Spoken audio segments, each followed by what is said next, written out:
citizen. Out of many we are world citizen, same vision is for equal rights and justice for the people them. What's happening to this beautiful world that we're living in? World citizen, lift up your voices. Welcome everyone. Welcome to another episode of the People Powered Planet podcast, where we're here with our Zoom member participants, but also going out on YouTube Live and on a range of other streaming platforms, iTunes, and so on. And we're looking forward to a wonderful conversation today. Every week we have amazing solutionaries, people who've been, not people that are just focusing on all the incredible problems of the world. And sure, there are plenty and many podcasts where you can hear about deeper and deeper problems that are just, almost drive us crazy because it's just too much. But what we're focusing on is the solutionaries, the people who are coming up with how to solve the problems we're facing. And today I have the special opportunity to welcome an old friend who's been a solutionary from way back, working on helping to solve the world's problems, Bud Wilson. And Bud Wilson is certainly a change agent, very active. He founded Eco Action for Rotary International Preserving the Planet campaign. He's bringing together business leaders and others and taking people out on wilderness journeys and doing a range of things to help us connect with Mother Earth and with our roots, and also to take us into a more generative future, a regenerative future where we can all thrive and enjoy the fruits of this beautiful planet. So welcome, Bud. Welcome to our People Powered Planet podcast. Well, thank you, Arthur. It's an honor and a privilege, and we'll see if we can come up with a few ideas that might be helpful, beneficial, supportive. And as I was saying, as we were getting ready for this, I never know where a conversation with Arthur Kanigis is going to lead. Well, good. Well, we'll all discover that together here because I don't know either. So, I think one of the things that amazed me when I first connected with Windstar, when you were putting on the Choices for the Future conferences with John Denver, and this goes way back to the 70s when you were working on this, and you actually had one of the master solutionaries, Buckminster Fuller, working with you. Now, many of you know Buckminster Fuller's geodesic spheres, but he was an incredible thinker who figured out incredible ways to solve problems that others hadn't thought of before, as is the geodesic sphere, which has this great tensile strength in a simplicity of fewer struts than other building materials and so on. But that whole geodesic sphere is also kind of the model for Gary's idea of the people-powered planet, where as it rotates, everybody is on top of the world because we're all at the pinnacle of the hub of our role in making a better world. Now, tell us about that time. I mean, that must have been pretty exciting to personally meet Buckminster Fuller and to be working with him. What were the problems you were solving, and how was he helping you do that? Well, sir, first of all, I don't want to exaggerate how closely we were able to work. He was on our advisory board during the late 70s. I actually first met him when I was running the conferences and seminars in Snowmass Resort, and he came to give a presentation to the National Academy of Sciences. So that's where I actually first met him. But when you talk about the geodesic dome, and he's also a winner of a Nobel Prize for physics, of all things, but he was also a very astute observer of nature and the planet, and he liked to always advocate doing more with less. And actually, that's why the geodesic dome was such a breakthrough architecturally, because it required the least amount of material to span the greatest space and the greatest distance.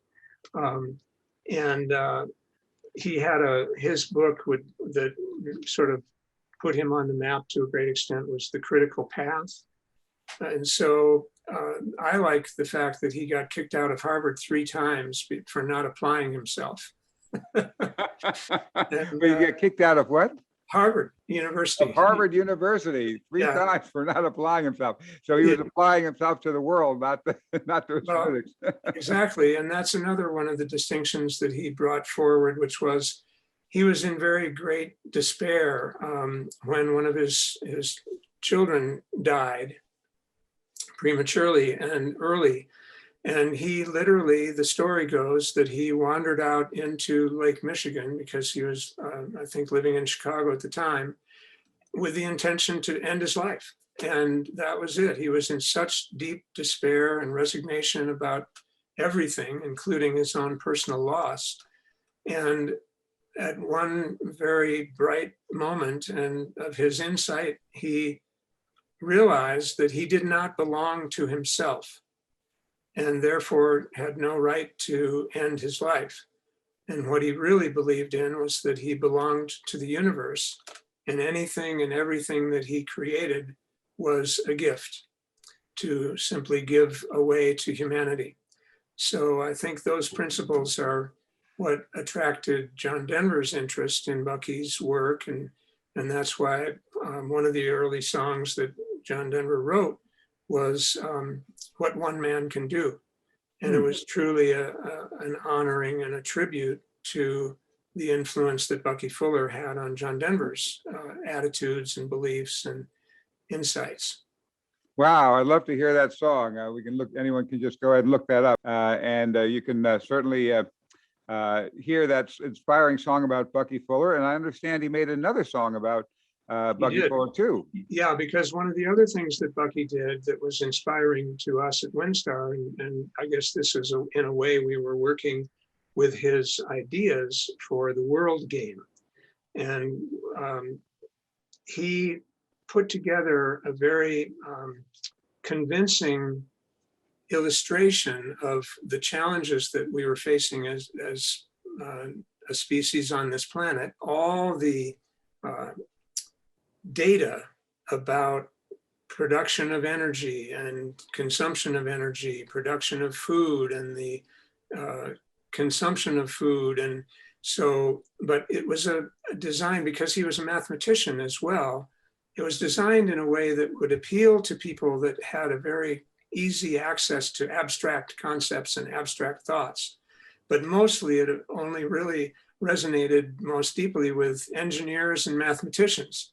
So when we got a hold of it, we were aware that we needed to reach people's emotional bodies and their hearts.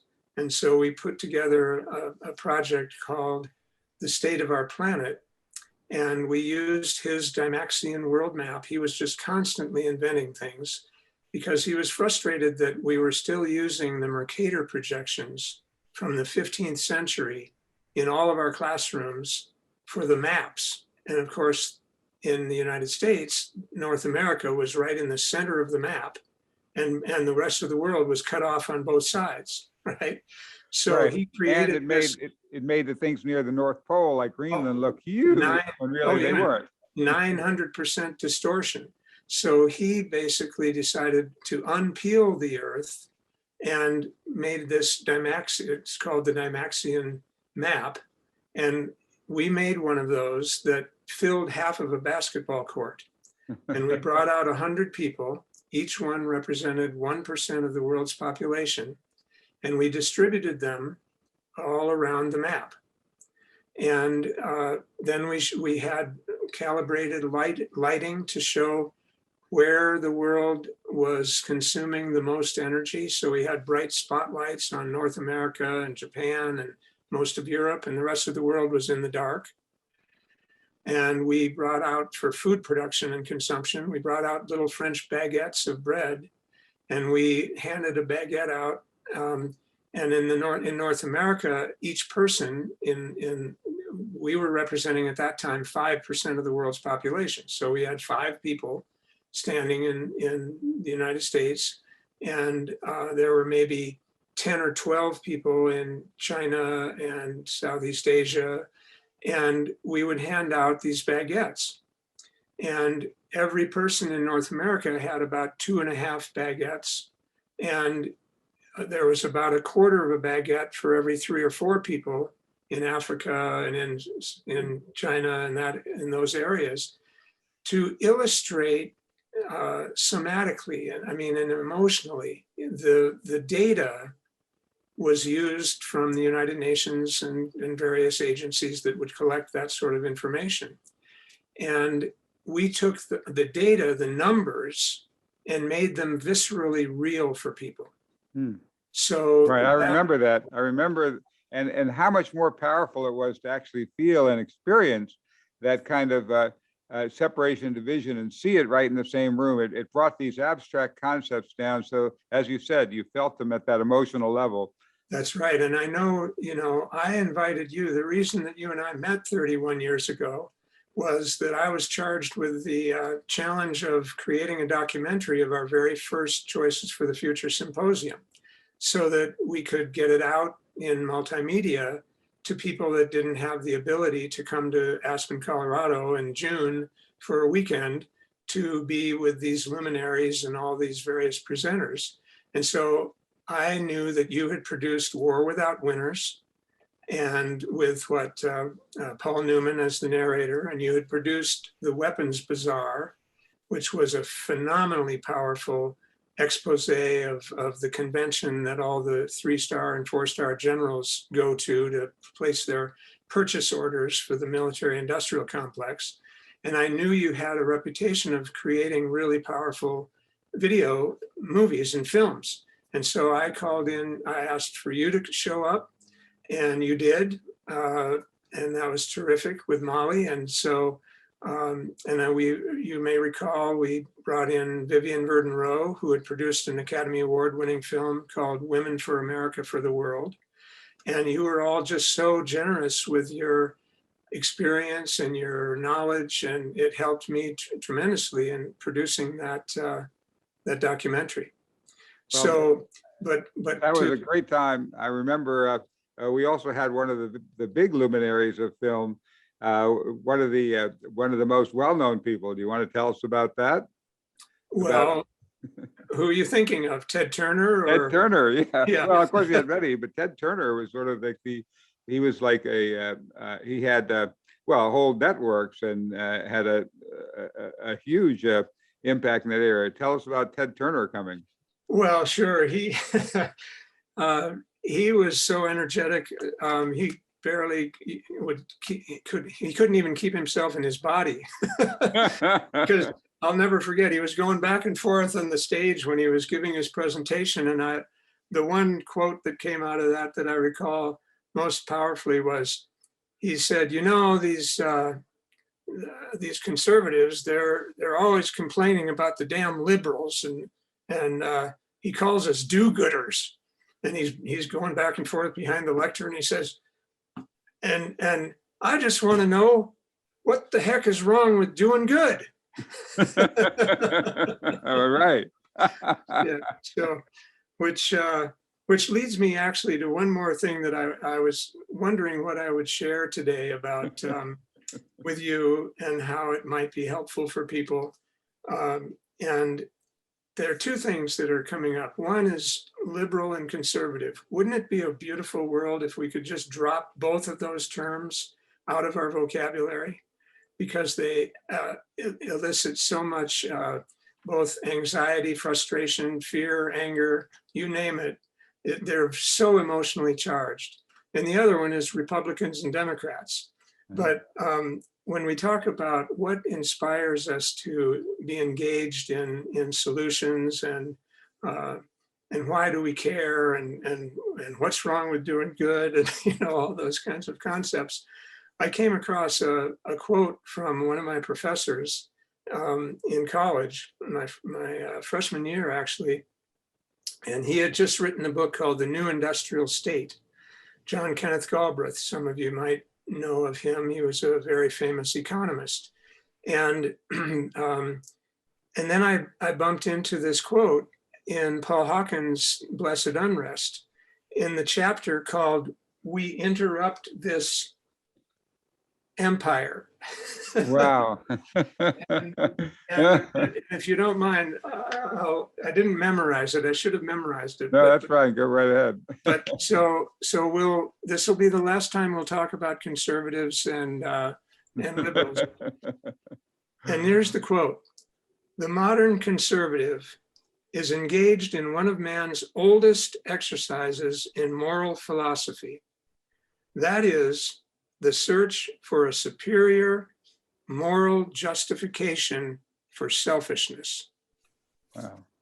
Which was really powerful. And I'm guessing that must have been written or stated right around 1970, 1969, 1970, 71, right in that era when the first Earth Day was launched in 1970. So anyway. So I think that's a powerful thing, and that's probably one of the things you're also doing as you take people on these nature walks. They cross all political boundaries and bring people together on the vital issues of connecting with our planet Earth, rather than being separated by political ideologies. Well, absolutely. What seems to be missing is the realization and the recognition that we are all one.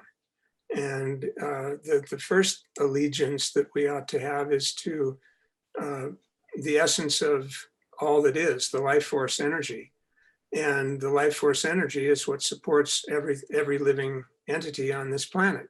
And of course, then we go to another level of suggesting that, well, the planet isn't a mechanistic machine, it's a living, breathing organism, the whole Gaia concept and Gaia principle. So going into nature, if you asked 100 people in their stressed out, contracted, irritable mood, how they cut through that, they'll say, oh, well, I really recognize that I can calm myself by taking a walk in nature. And, you know, maybe they'll be courageous enough to follow Robert Frost and Robert Frost's two roads in the Yellow Wood diverge, right? And he took the path less traveled by. But I think one of the more, if we're going to go into that, our life's purpose being supported by and encouraged by our connection with the natural world and our love of nature and beauty. And there's another part of Robert Frost's pantheon of guidance is two tramps in mud time. And it says, my object in living is to unite my vocation with my avocation as my two eyes in one make sight. Only where love and need are one and work is play, for mortal stakes, is the deed ever really done for future and heaven's sakes. Wow. And that's a really beautifully poetic summation of how do we find the inspiration to do what we do. Wow. Well, I love that we ought to pursue. I love that work is play, and in a way that certainly epitomizes you, in that all your work over these years has been in a way play, and that's also the key thing you did with Bucky Fuller. You took his abstract concepts and you turned them into play, into a game that people could be a part of, and in a way that was also key with Gary. You know, he was an actor and performer, and he wanted to make this fun. In fact, he told us to the day he died, he never could have done it if it hadn't been fun, and if he hadn't been an actor and could, you know, see the play and the wry humor in it all. And of course, Bucky talked personally about, he called Gary the new world man in his book, Utopia or Oblivion. Sure. Well, when you speak about the solutionaries that we are wanting to be, one of the challenges is to make it fun. I think I better take issue with your suggestion that my whole journey and career has been fun. Well, there's been an aspect of it. Non-stop play.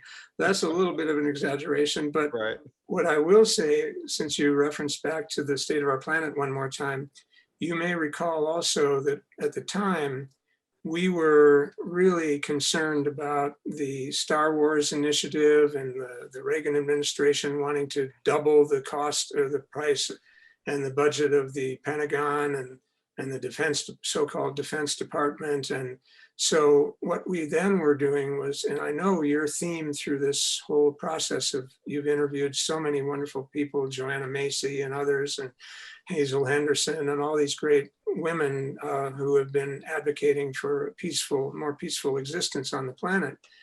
Back then, there were about 13 members in the nuclear club. I don't think Israel had admitted it publicly yet in the mid-'80s. And so part of that State of Our Planet presentation, we brought out an old World War II blood chest that was used by the medics on the battlefield to keep blood for transfusions cold. And it was pretty big, you know, it was big enough to hold 20,000 tiddlywinks. And for those that are younger, a tiddlywink was a little plastic piece that you could push on it and it would flip over and you could play games with them. And we calibrated each of those tiddlywinks to a 1 megaton nuclear blast. Oh, wow. And calibrated to the actual size of the Dymaxion world map that was filling up half of a basketball court. And John Denver, and then what we did was we turned all the lights off in the auditorium, and we often had about 1,000 people. And we then we dragged this out and we explained that it was holding 20,000 nuclear warheads. And we introduced the nuclear clubs, and this ties into Gary Davis and his view of transcending nation state mentality. But one at a time, we introduced each of the nations that at the time had nuclear weapons capability. And we played their national anthem, and the representative would come out with their flag. And then we introduced the second nation state and played their national anthem, but we kept all the national anthems playing until all 13 nations were introduced. And it created such an irritating cacophony of sound that people were beginning to get the message that, oh, gee, maybe it's time to transcend a nation state mentality altogether. And then John Denver came out and we had all the 100 participants hold hands and stand around the map. And he's saying, I want to live. Mm. And then we talked, and then he read his poem about peace. And then we decided we would open the blood chest, and we asked all of the nuclear club members to go to the blood chest and take handfuls of tiddlywinks and spread them out all over the landmass of the planet. And by the time all 20,000 tiddlywinks were spread out all over the planet, every square inch of landmass was covered 2 or 3 tiddlywinks deep, which was an illustration again of a statistic that is so abstract, people can't relate to it. But when you see it visually, and that's what mutually assured destruction represents. And we then asked for a moment of silence. And this is when you were referring to the experience that you had, because I think you were in the audience. And you know how hard it is to get anyone to be quiet just for a minute. And we had almost 3 minutes of deathly silence as we just took it in. And we asked the audience to be able to just become observers of what we were creating as a human family. And whether or not that was a picture that we wanted to accept or believe was even possible, that we could be so insane as to create mutual assured destruction. And as a result, typically wherever we went to give these presentations, 9, 10, 11, and 12-year-old children would come out of the audience, get down on their hands and knees, and start pushing the tiddlywinks back towards the blood chest in the middle of the map.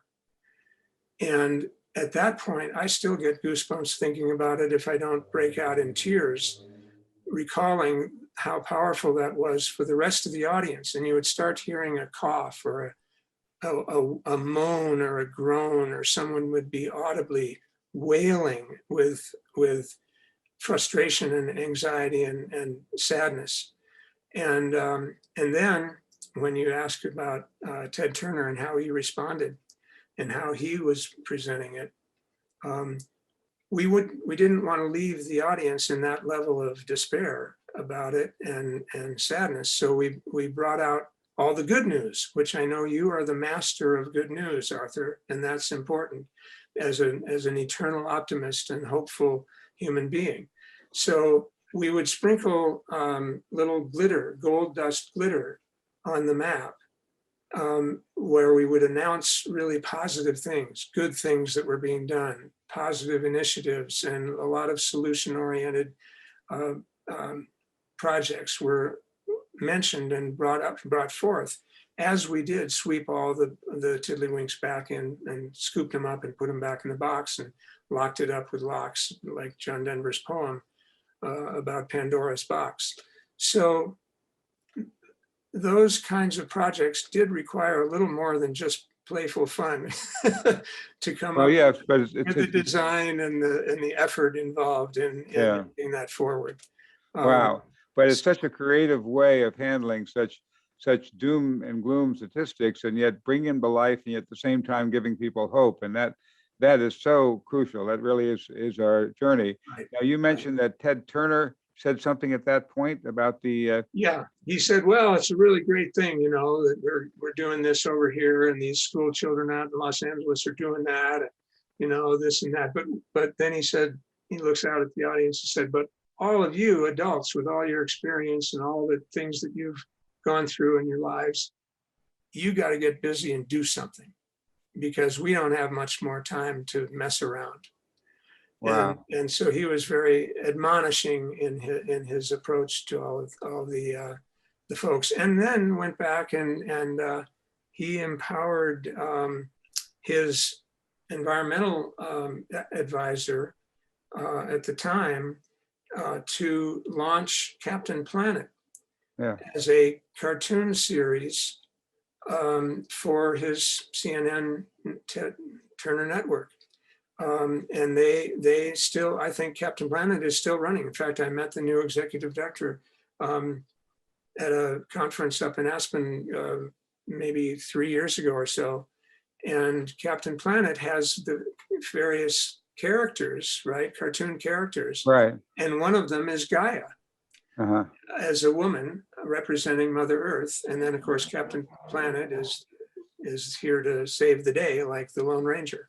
But they have a whole bunch of characters that are helping to educate children beyond grim fairy tales. Wow.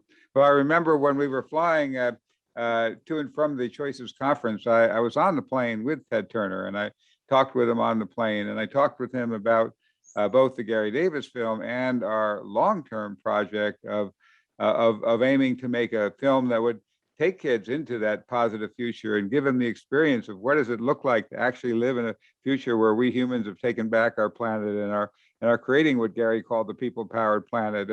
And he was very favorable to that idea, and we had some follow-up, and we sent him some proposals. And actually, I think even now his daughter gave us some contribution, but we haven't been able to transform that into a big thing. Maybe I'll get back to her and talk to her about this series on Netflix series that Martin Sheen proposes we do on Gary's book, My Country is the World. It's the first step, but really the bigger step is actually to create that future vision and let kids dwell in it, because it's our visions that give us the power to pull us toward something new. Absolutely, absolutely. And so, I was listening to your last interview with the fellow who wrote the Bottom Up Revolution, and Rob Paul, yeah. And he was talking a lot about the hero's journey. And it's always curious to me how some people seem to have whatever it is, foolishness or courage or hope, and all three combined, and agency, efficacy, capacity, competence to step into taking risks. to disrupt or disturb the status quo. And I remember years ago when the World Watch Institute was convening some programs at the Aspen Institute. And I was sitting outside one of the lecture halls, and with a friend of mine who's since gone on to start the American Renewable Energy Day conference series to kind of fill the gap where the Windstar series left off. And I said, Chip, doesn't it ever occur to you that it seems odd that nearly everything that we know that is good for us, healthy, positive, uplifting, encouraging, has a label alternative? How bizarre is that, right? So it's time to shift those perspectives about what's doable, what's possible, from putting them in a category of, oh, they're up, that's alternative, and make it mainstream.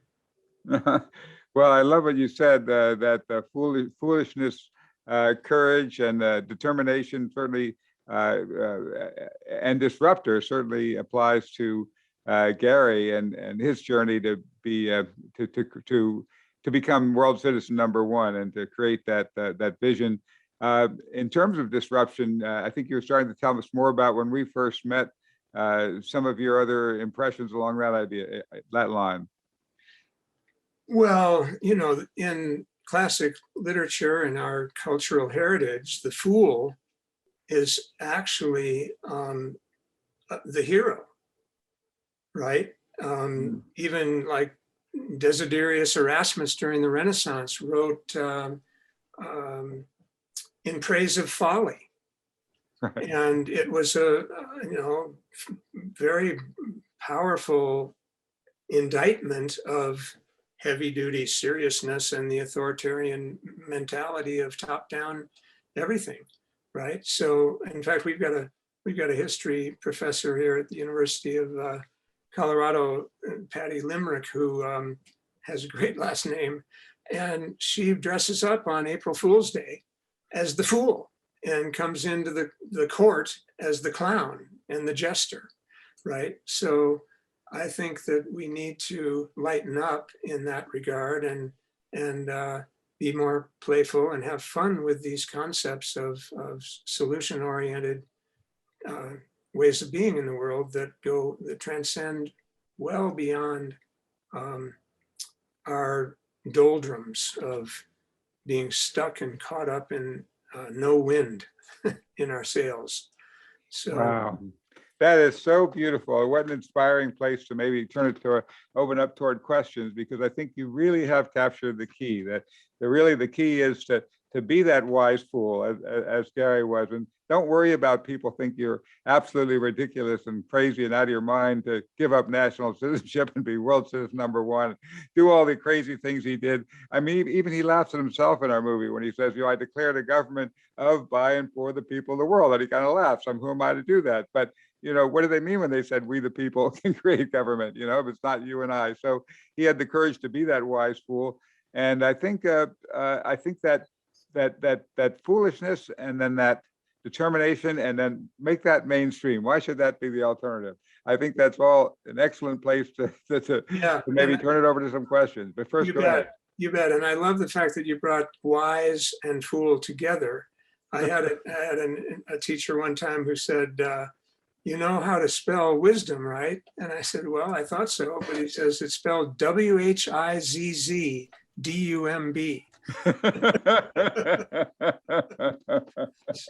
Wisdom. Yes, there we go. Yeah. All right. Well, let's throw it over to Melanie to handle the question period. I see we have a number of people interested in chatting with you. Welcome all, and thank you, Bud. Oh my gosh, what a moving demonstration that was with Pandora's box. I mean, I couldn't stop crying. It was just beautiful and very moving that you went to the positive. I love that. So yes, we do have some questions. I'd like to go ahead and go to Barbara. Barbara, if you could please go ahead and ask a question or make a comment. Thank you. I'm Barbara Mueller and my husband was Robert Mueller. But did you know him from John Denver years? Oh, are you kidding? That No, I'm not. I went to his home in Houston when he was working on the University of Peace. That's right. Oh, what a joy and pleasure to meet you. He was one of our keynote speakers at our very first choices for the Future Symposium, because he was in charge of the 40th anniversary celebration of the United Nations. That 40th anniversary celebration ended the Cold War. I want to thank you for your wisdom, for the beauty of your nature. You are something to remember, Robert. He believed. I have on my bookshelf, I have, just a second. Wow. Yeah, go ahead, Barbara. You were saying. My question is, all my life I have believed in peace. I believe that world peace is possible. My grandfather immigrated from Hungary to come here and be at peace because World War I was starting. And he said, no way am I going to be in one of those coffins that the coffin builder was building. He said, I'm going to work for peace. So he came to the United States. And now I have come up with a decide to be in nature poem. United nature may unite us, bud. That's what I'm thinking. United nature rather than United Nations. Sure. Well, I couldn't put my hand on it, but I have a letter signed by him in the cover of his University of Peace little booklet about that. And he had such a powerful influence. He also wanted to create, he was pointing up at the snow on the mountain, on the high mountains above Snowmass Village. And he said, it's time that we create, because we had a cornice above one of the ski runs from the high winds that would come in snowstorms. He said, we need to create, and I can't mimic his accent, but an avalanche of peace. And it was just, we were lucky. I was lucky. He's my second husband, and I married him, and we had 17 years of traveling the world. And I understand the United Nations like nobody else. I had an ongoing tutor from Robert Mueller and what we can do for peace. And we created 7,500 ideas and dreams for a better world. And we publish them, and we have Good Morning World, and I'm doing Peace Podcast, Bud, and I want to invite you to be on peacepodcast.org. And Arthur's on. We have 80 of the top people people who are working for peace, dear God in heaven. So, Bud, what's the one thing you think we can all do to bring peace to our planet today besides think of peace, believe in peace, and act for peace, and be peace? Well, that's a lot all by itself. I look at what are the root causes of our imbalance and disharmony. And it seems to me that the root causes are a perception of separation.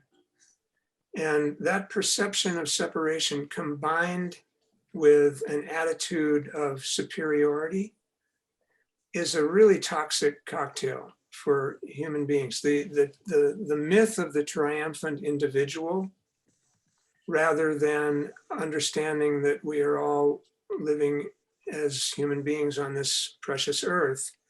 So first and foremost, I put it this way, when I get a little bit more cynical, which is not a good idea, I would say that we are uninitiated adolescents wandering around in aging bodies, completely confused about our purpose and why we're here.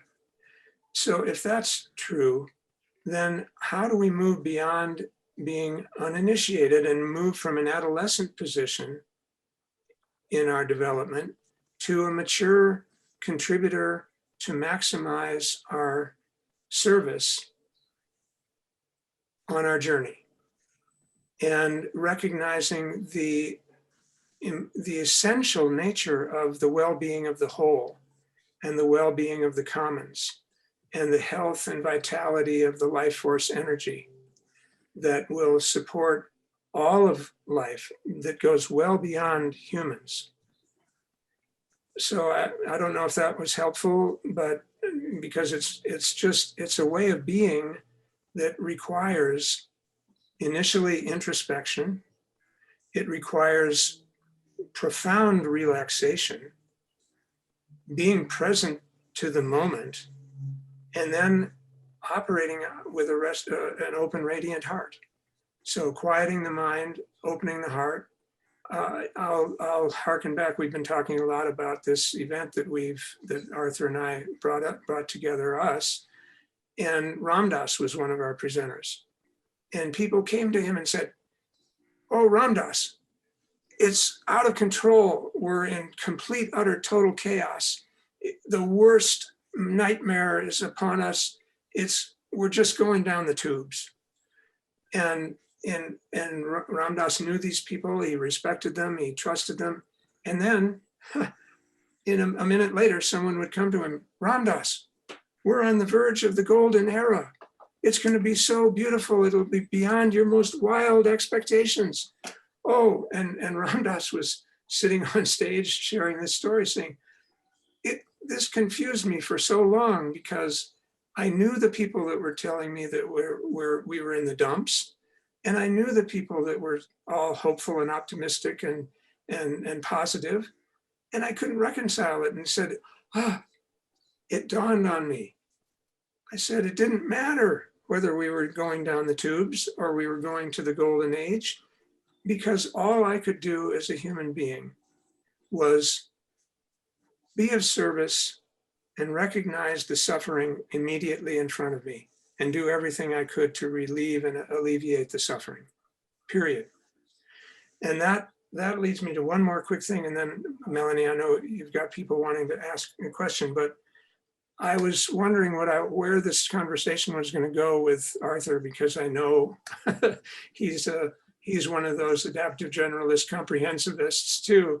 And so I found a Longfellow, Henry Wadsworth Longfellow quote, said, "If we could read the secret history of our enemies, we should find in each man's life sorrow and suffering enough to disarm all hostility."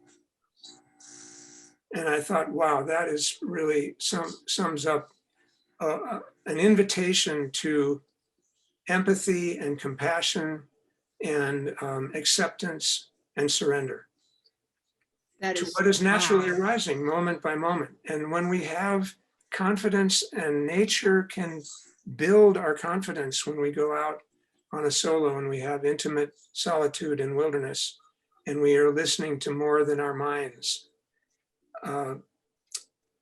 That's maybe another little bit of a response to your I question. love the way you go back to nature. As you are talking today, you keep going back to nature. That's how Robert became enthusiastic about going to the United Nations as one of the first interns. He went to nature because his whole family said, "You can't leave. We're in Alsace-Lorraine. You need to stay here." But in nature, he saw the call. I have to go. I have to work for peace. Yeah. And how many humans haven't even been outside yet today? And we wonder why we wonder why we have illnesses and viruses and cancers and things that are rampant. We don't even get any vitamin D on our skin anymore. No. That's right. Wow, that was beautiful, Bud. Wow. Thank you, Barbara, for that question. You're welcome. We would like to go to Amy. Amy, if you could unmute yourself and have your question or comment. Hi, Bud. Actually, I mean, I think my question was the same as several of the other questions. Just this call to action and what we can do. I think a lot, it was a good expression, Bud, that we're all a bunch of adolescents looking around for our purpose. Uninitiated adolescents. Uninitiated adolescents. No rites of passage. You think about what are the rites of passage in our culture? Oh, you get to graduate from high school or college, or you get a driver's license, or you can drink legally in a bar. Nothing oriented, nothing based on our connection to the natural world. Well, and I'm aware that a lot of these people on this call are older generation people, and one of the things that possibly we're also dealing with in this culture is less respect for the elders, and we're in that set right now. People are still turning to the young people for the answers. The really young people maybe are good ones to turn to, but you know what I mean. So anyway, it was just another one of those questions, like action steps or Well, besides going on one of your nature journeys. Although Yes. that's wonderful. That's a wonderful action yes, step. yes, Amy, I'll have to share a quick story. Amy went on a what was called a Way of Nature Sacred Passage program, and she didn't listen to the instructions to stay in her circle. And she wandered off on the trail. And of course, because she didn't stay in her circle, she encountered a bear on the path. And a rattlesnake. And a rattlesnake, yeah, which, was a gift, really. And it's a totemic encounter. But I think what you're stimulating, and again, and it's great to see you, Amy. Thanks for chiming in. I was fortunate to meet Margaret Mead. Sometimes I think I'm Forrest Gump's cousin or something, because I meet these amazing people and wonder what I'm doing in the picture. And Margaret Mead gave a talk to the National Academy of Sciences Life Sciences and Space Subcommittee on the future colonization of the universe. And this was back in about 1973 or 74. So again, she was in her 80s. And she read the Riot Act to the doctors from the National Academy of Sciences about the future colonization of the universe, when we hadn't figured out how to get along on planet Earth yet. But, and that we would pick the wrong people to go out into space. But at any rate, there was a young woman in a granny dress back then, barefoot, who sort of crashed the reception in the lobby after her Margaret Mead's talk. And she wanted to go directly to Margaret Mead and said, gosh, all these problems all over the world, there's so many and they're so heavy and there are too many. And what do I do? What can I do? And Margaret Mead had her cane then, and she slammed her cane down. I had to move my foot for fear of it being skewered to the floor. And she says, young lady, and she points at her, she says, young lady, where do we begin? We begin everywhere at once. Yep. And she said, what you need to do is you need to find people who believe the same things you do, who care about the same things that you care about, and then just get busy working on one thing that you're passionate about. That's it. That's all that's needed. And trust that everybody else has got their own ideas of what needs to be done. Let them have it and let them have at it. Go for it. Wow. And there was another quote that came forward from a folk singer, Kate Wolf, who left too soon. And she said, choose what you care about and live a life that shows it. That's great, great advice. I love that. Exactly. Don't be overwhelmed. Do what you love, and everyone will do what they love and take care of it, and we'll be fine. So, and I want to hear later about the bear. What happened? Anyway, Well, other questions? I've got a lot of bear stories. Yes, and obviously Amy did well, and She's still with us. She's still with us. Yes, she is, and the bear hopefully good too. On our nature, everybody good. On our nature programs, we talk about close totemic encounters of a first kind, close totemic encounters of a second kind, close totemic encounters of a third kind, and close totemic encounters of a fourth kind. And so I've got a lot of bear stories. This one, I found this bear skull in the woods when I was lost at age 7 in the Jewel Basin primitive area of the Bob Marshall Wilderness of the Montana Rockies. Oh, wow. And Just found it. That's good. Just found it. It has stayed with me. I found the carcass, and a Blackfoot elder cleaned it up for me in Big Fork, Montana, near Flathead Lake Lodge. And at that time, he not only gave me the bear skull, but he did a sacred ceremony and gave me the bear skull back all cleaned up, and added 2 talons from a bald eagle. And I didn't realize it. I didn't realize it at the time, but he was adopting me into the Bear Clan and the Eagle Clan of his nation. Wow. So Wow. you never know. You get goosebumps when you surrender your ego and yourself, and you step into trusting and accepting what is naturally arising with no fear, no fear, no contraction, and no worries, and just be as present as possible. Maureen, can I quick share? Can I quick tell you what happened with the bear with me? Sure, yeah, go ahead. It's a beautiful story because it's examples of what Bud was talking about. Because I'd been trained by my guides, Bud Wilson and John Milton, to be in my body and listen and be reverent and all those things. So I was walking along and I heard an internal voice said, "Get off the trail."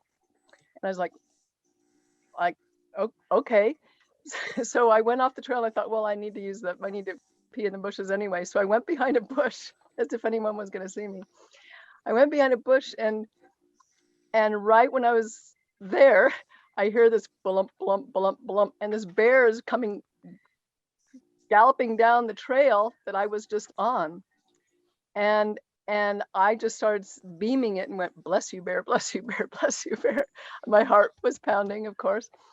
And just then this breeze came up from behind me and swept over me and swept my scent right into the bear's face.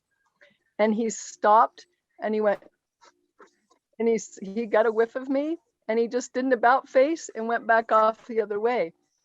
So I didn't have a face-to-face with him, but the message to me was that when we listen and we're reverent and we're respectful, nature takes care of us. There was definitely a caretaking going on of me in that moment. And I was quiet enough to hear Amy. that. So Yeah. it was a good Oh story. my gosh, Amy, Yes. thank you for sharing that. That's beautiful. That's a beautiful. Yeah, story. you're welcome. And everyone has a Goodness, and we do have a lot more. Sure. question. Questions and things.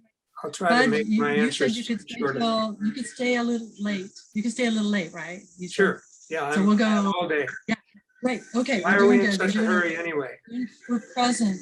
We are present. So yes. Okay. Now, Abdul, go right ahead. Thank you so much, all member and Rotary. First of all, I introduce you.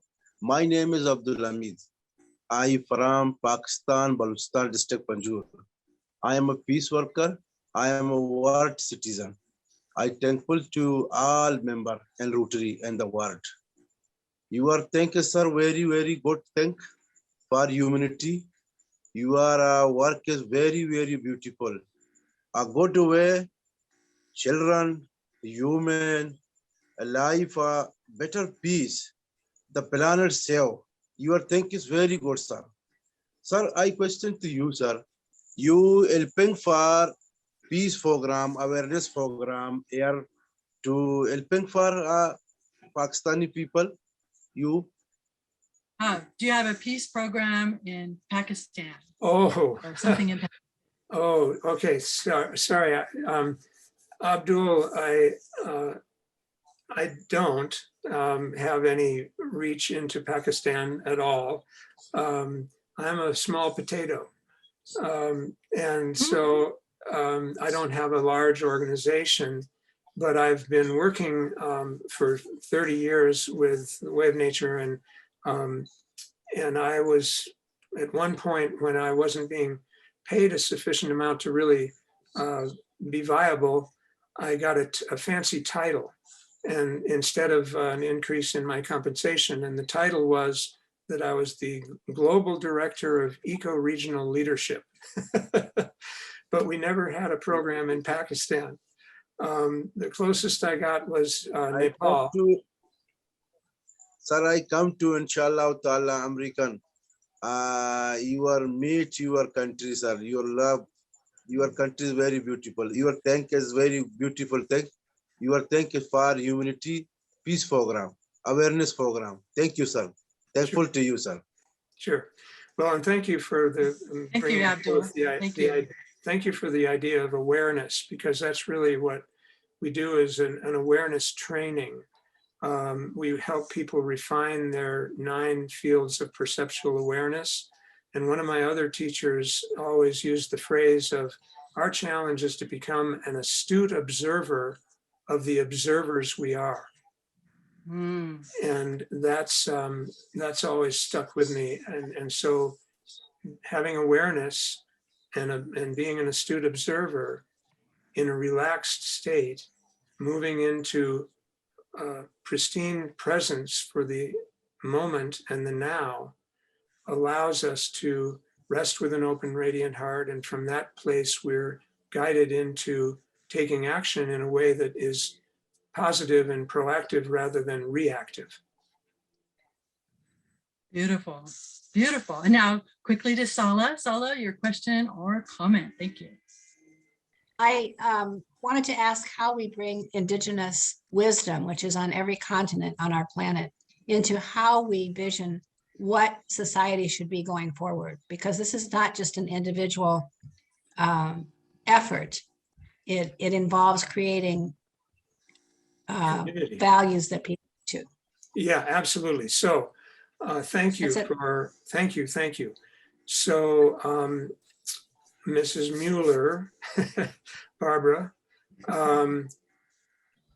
this comes up with another gift that I've had of meeting Hannah Strong, and at the Earth Summit in Rio de Janeiro in 1992, I was invited and able to be at the Wisdom Keepers Gathering, and we were burning a sacred fire 24/7 above the Rio Centro, where all the diplomats were.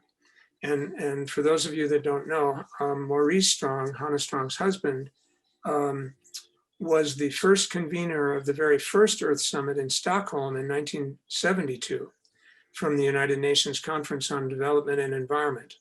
That's unsaid, but they changed it to make it more accessible to people and called it the Earth Summit.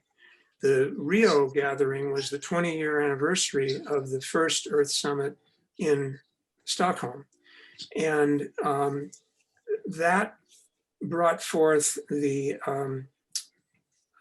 Maurice was a brilliant observer and strategist to bring people together. And Native Americans were there at the tree and spiritual leaders gathering. And so honoring the Native and Indigenous wisdom was a theme that was running parallel to the Earth Summit. And in fact, it was when the Kayapo came in from the rainforest to the Earth Summit in Rio Centro in their full regalia. I had an instant sort of flashback vision of what it must have been like for the Native American elders of the Western United States to visit Washington, D.C. and bring their grievances to the great white chief in the White House. And it felt like 100 years later, roughly, we were in the same situation from the 1880s to the 1980s and into early 1992. So, and we've ignored their wisdom for far too long. So back to why I'm so delighted that you bring that question up. Hannah Strong is carrying on Maurice's legacy, and she has a vision for the Earth Restoration Corps to also, she has hosted and offered land grants in the Sangre de Cristo Mountains of Southern Colorado, where there's a whole range of spiritual centers. There's a Carmelite monastery, there's 2 or 3 fully empowered Tibetan stupas, there's the Sri Aurobindo Center, there's the Haidakandi Ashram celebrating Lakshmi, there's all these places that are part of her vision to demonstrate to the world that all the competing religions can actually live in peace and harmony side by side.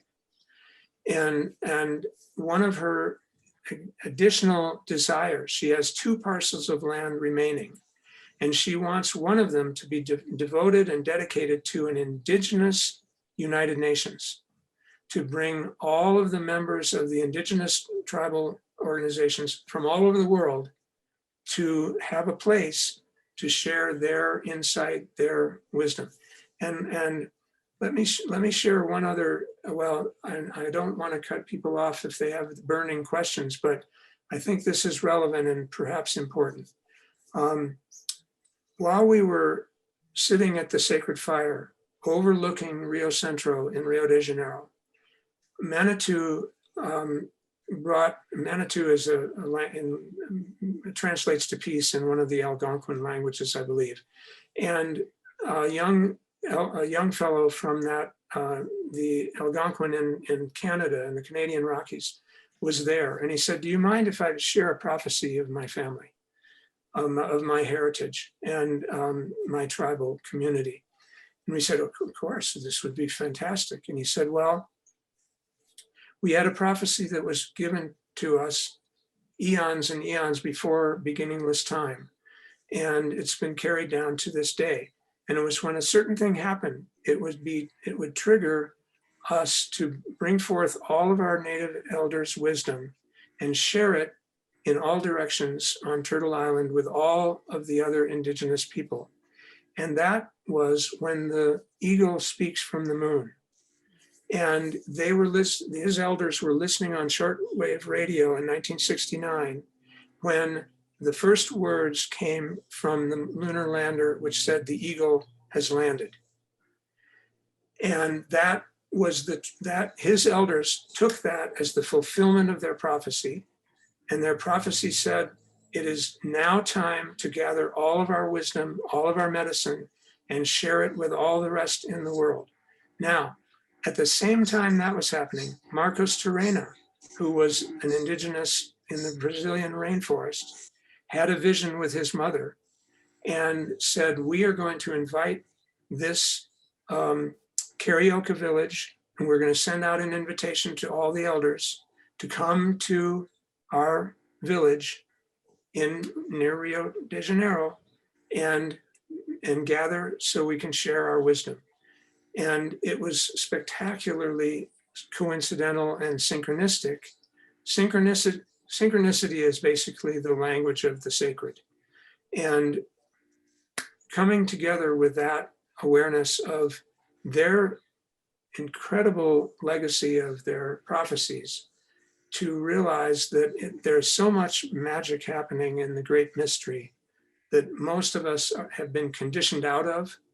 So back to an earlier question, maybe one of the first things we need to do is unlearn what we have learned and be open to new learning. And Marcos Terena then came, John Denver was down, he was the master of ceremonies of the Global Forum of Parliamentary and Spiritual Leaders that was running parallel with the Earth Summit. And we had a meeting at the Palacio Tiradentes, which had all the Colombian ships, with their sails on the portico above the stage. The Dalai Lama was there, all the spiritual leaders of the world were there. And Sapayim, an elder from the Brazilian rainforest, came in, and his full-on feathers and had his spear, and he looks out over the audience and he says, all of you have headaches. You all have headaches. And my job is to fly around the world in dream time and heal you of your headaches. I still get chills and goosebumps remembering that intervention, right? So Wow, it's way past time that we respectfully bow down to the wisdom of the elders of all of our traditions, and especially the indigenous people. Does that sound like you have a strong opinion? I'm sorry. No, this is so powerful. Thank you. Thank you for sharing that. Yeah, that's what I feel like is happening. And it's just incredible. Wow. Okay, everyone. Looks like we just have, we want to go to Peter. So good to see you, Peter. Hi, Bud. Great to see you too. And everybody else, Barbara, Arthur, and all those I recognize, a member of the Peace Group members here as well. So thank you again, Bud, for sort of reliving some of that history for me that we had together at Windstar and Sure. State of the Planet and Choices. I connected with Ted Turner a little bit, one of those two, and he was one of those really unique, cavalier and passionate gentleman who put his money where his mouth was, right? And it's great to have been there. I wanted to connect a little bit with Tom Sachs said in one of his notes here on his chat side. I don't know if he's still with us, but he said that there's thousands of people and thousands of organizations that are doing great things individually, but not in an organized, collaborative way. And I am frustrated with that too. I loved the experience of the World Game. As you know, you were an extraordinary producer of that, and had 1,000 people around, and had, I'll call it a 1 or a 2 day experience, which was profound for me and many others. But it didn't. It isn't a long-lasting experience. It was one of those, profound events, and then you go back to your daily life. I didn't know if you knew the World Game has now gone back to 2 people who are really intimately connected to that work. Elizabeth Thompson was the BFI director, and Greg Watson is a past BFI board member. They now are regenerating the World Game in some way or form. I'm trying to reconnect with them too and have just an initial conversation. But Bud, you would bring such a producer's legacy of the content and the context. I just wanted to loop you in on that. Yeah, that's great. Please send me some information. I would dearly love to find out what's currently happening, because it's so poignant and so timely to bring back some of those concepts and principles and be able to offer them again and update some of the material. And for me, it's really about not doing it as an event, but as really just a whole curriculum with Sure. old folks like you and me, and a bunch of young students who have the time and the energy and the passion. That seems to me the synergy that works so well when we've done it here in San Diego. And for me, it's an ongoing game, not just something that happens as a one-day event. It obviously is a living question, the World Game question, and that's what I'd like to see as a legacy for some of this work. So it doesn't rest as a historical event, but it's a living activity. And keep in mind, I too, when you talk about the frustration of all of these different groups that aren't being coordinated, and Tom was bringing that up in the chat. De Tocqueville came, right, and was observing the United States from a European perspective and said, all these associations of people are all over the place all the time. And you and I were thinking, well, why do we have to reinvent the wheel so often? Why don't we just come together with alliances of alliances of alliances? And that's happening to a great extent. But if we recognize that de Tocqueville saw that people, like Margaret Mead's admonition, find the people that you are resonant with, find the energies and the frequencies of trust and passion and commitment to doing something of value that's measurable, tangible, and observable, moving beyond hope as an empty emotion and connecting hope to action, and allow people to do whatever they are inspired to do. And if it means we have, 10 varieties of Krispy Kreme donuts, so be it. And then maybe that'll inspire somebody to follow up with that. What is Kate's last name, who does donut economics? The circular economic gal that came out of England. I mean, there's so many things that are happening all the time. We're living with such abundance of possibilities and opportunities. Sometimes it's paralyzing. Go into a store and you've got 27 different items of the same functionality of a product of some kind. So then we've got to get beyond that to embracing the ugly underbelly of a consumer-oriented economics, right? Every person to spend a full day in silence at a landfill once a month until they get past their addiction to buying stuff. Wow, that's a really Build good it into idea. the curriculum. Barbara, can you? This is just a prophecy. We live in Costa Rica for 17 years, and we have all the property by the University for Peace, and that in itself, that it was created, is a miracle.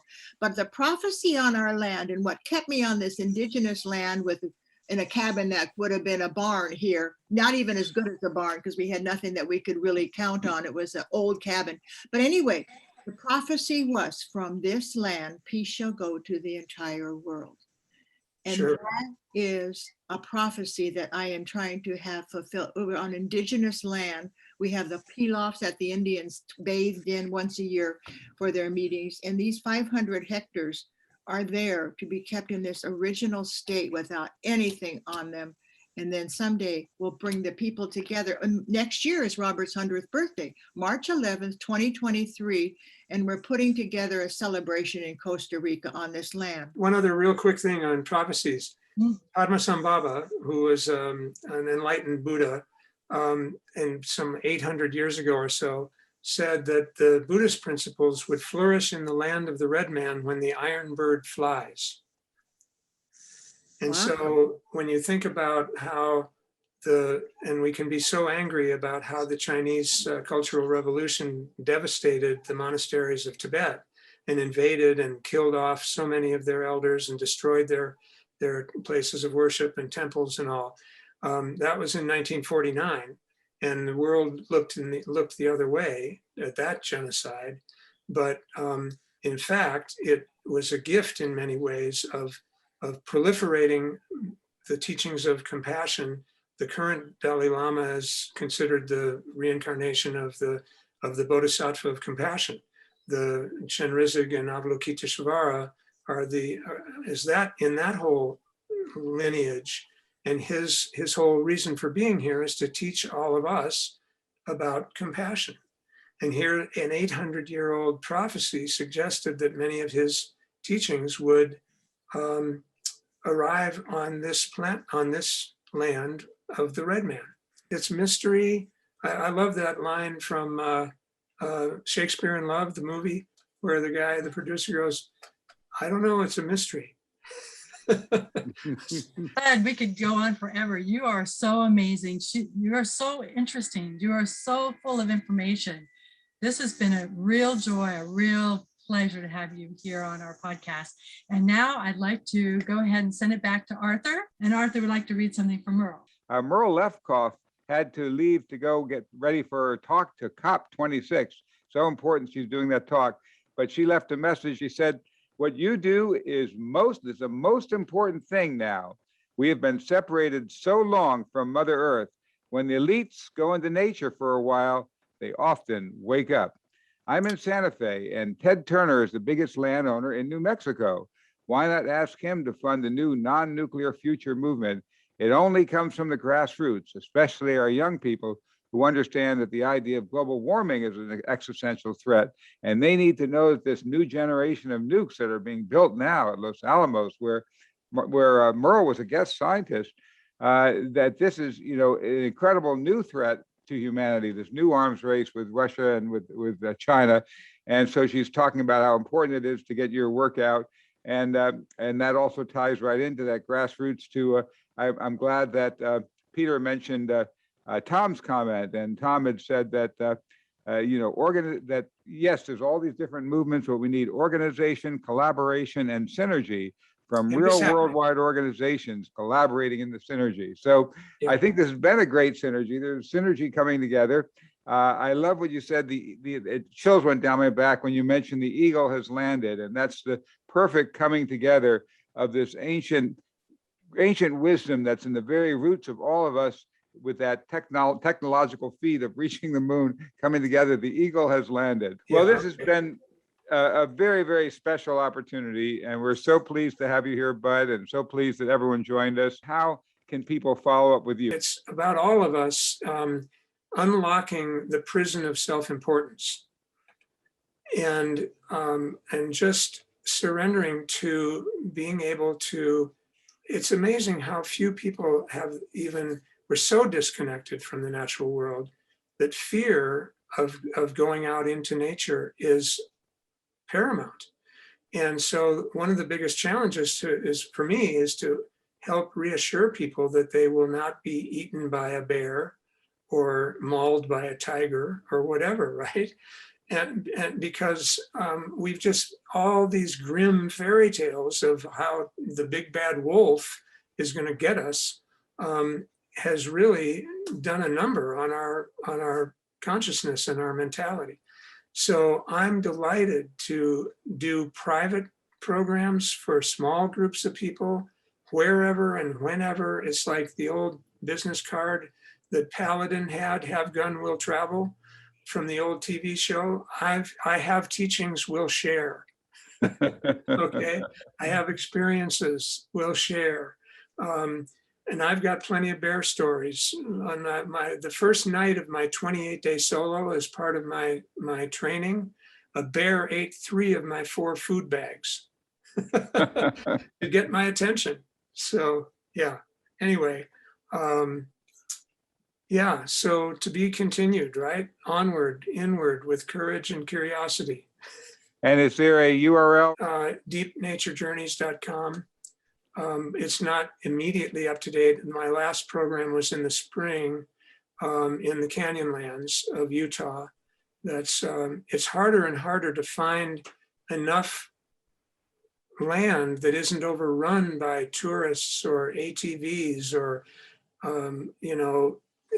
so private land is always good to be able to have near a stream, if at all possible. So you have all the elementals available to you for your connections.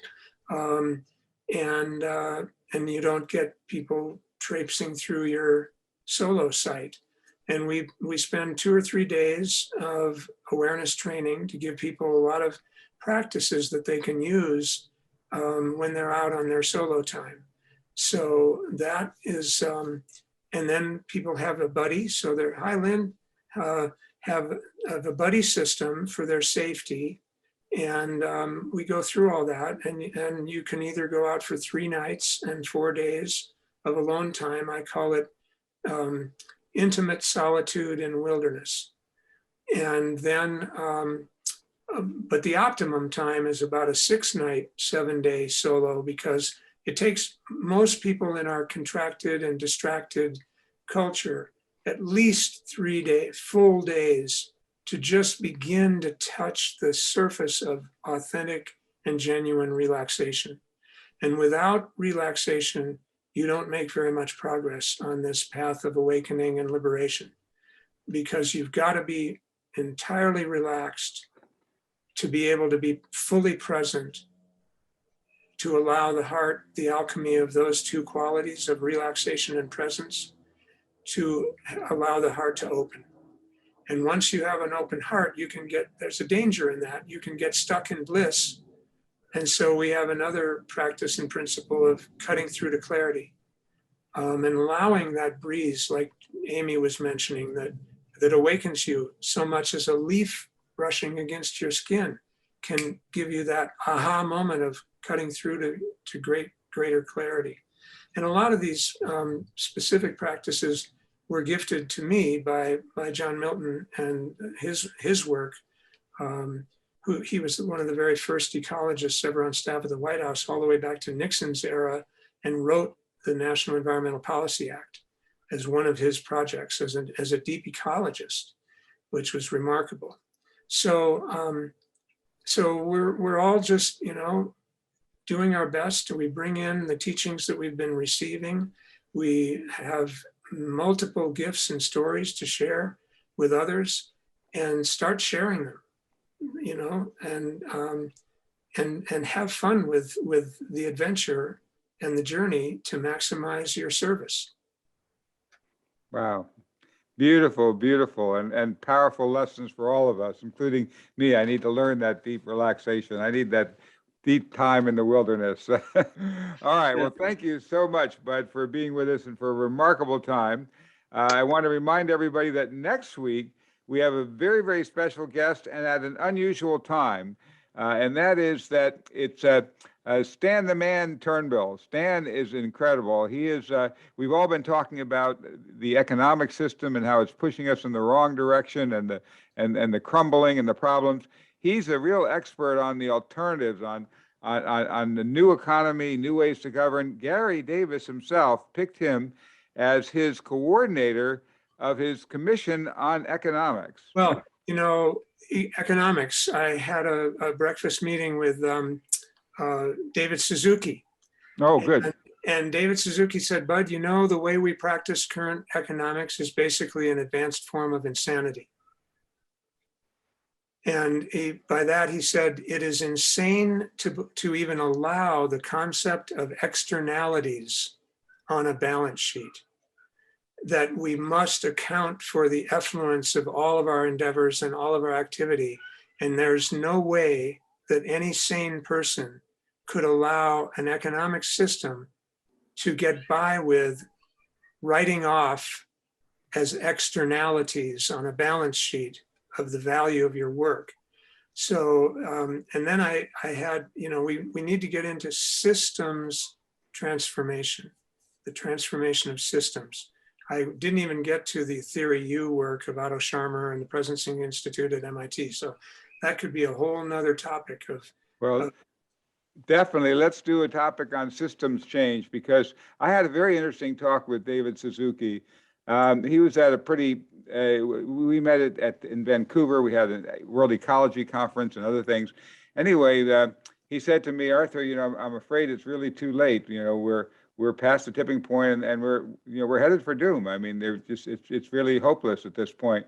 And at least that point, he was feeling that. And I said, well, you're a scientist and you're extrapolating from current trends.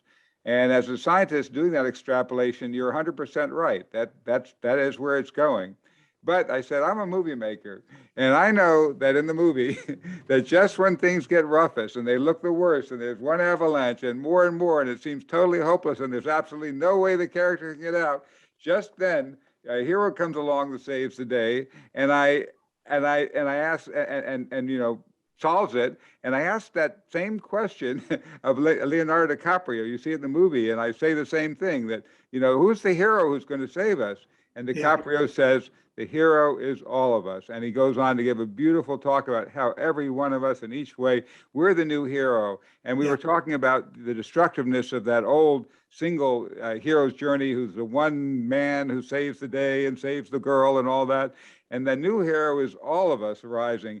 And we do have to follow that hero's journey story, but in a whole new way, because that hero's in each of us, and each of us can turn this around. And when we discover that hero inside, we'll do it, folks.